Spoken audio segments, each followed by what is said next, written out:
basically just make a little ball. Who needs plastic dishes? Then we take our machine down, press it. When your soup bowls You can see the rim starting to form. are as tasty as the soup itself. It's like an artisan product. It's always going to look a bit unique.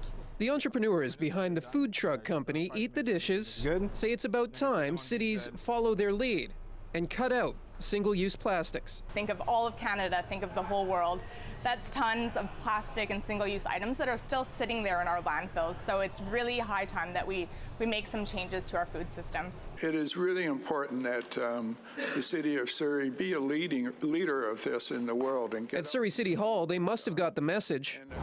Council plans to phase out single-use plastics starting in January with a ban on plastic shopping bags, even though the BC government is expected to announce its own plastic waste rules in weeks. I've actually been in touch with the provincial government, and yes, they are looking at it.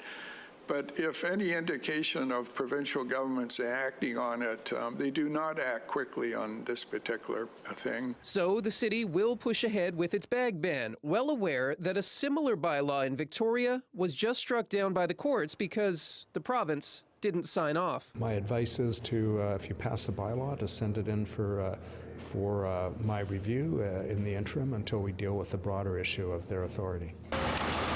The federal government also wants to ban single-use plastics, which means there could soon be 3 separate sets of rules from 3 different levels of government. Overkill?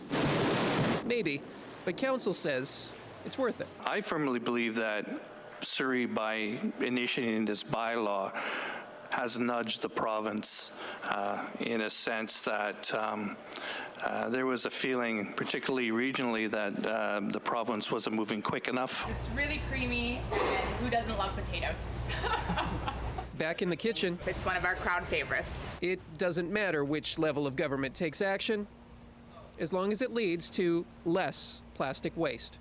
Jesse Johnston, CBC News, Surrey.